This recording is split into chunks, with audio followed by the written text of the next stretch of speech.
Welcome back. Before you read chapter 5 of Assumptions That Affect Our Lives, let me share a personal story from my childhood. I remember this incident like it happened last week. I was about 10 years old and I was standing in the hallway of my home looking up at my mother.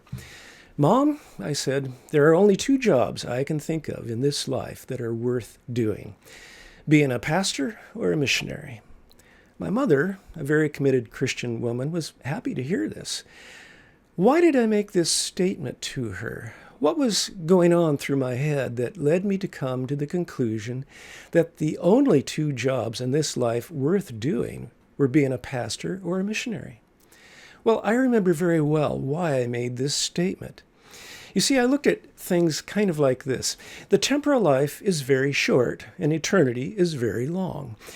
The world and everything in it is going to be burned up someday. It won't last, and therefore it's not really important.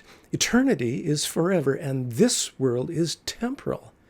Underneath it all was a definite distancing, a disaffection, if you will, or detachment from this present temporal world.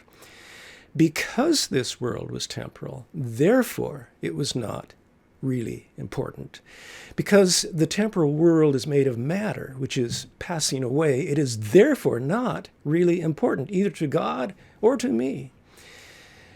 As a young person, and even into my adult years, I divided life into two bifurcated realms: the sacred and the so-called secular.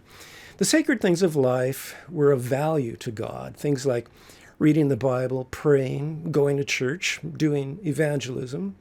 And the so-called secular things were of no real value at all, things like working as a plumber or a piano tuner, dealing with temporal things that needed fixing over and over.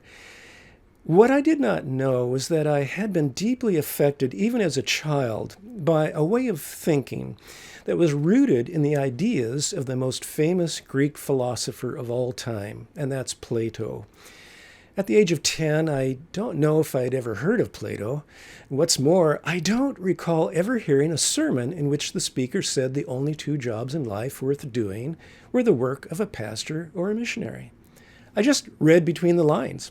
I picked it up at church. The declaration I made to my mother that day and the ideas behind that statement were more caught than taught. I did not realize it at the time, but eventually I came to learn that the church has been troubled by Platonic dualism since the first century, and I was a modern recipient of that ancient virus. I had a very bad case of SSD, the sacred-secular divide.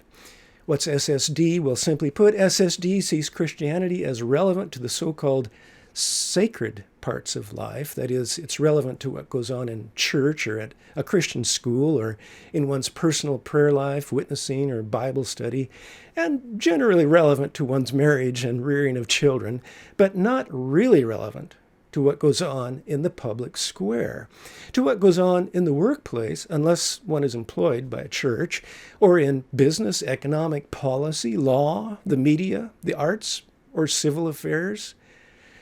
Much of what we are experiencing in the United States these days is due to the detachment and withdrawal of Christians from serious active engagement in this temporal material world as Christ followers, applying our faith to the full spectrum of human endeavor, from plumbing to preaching.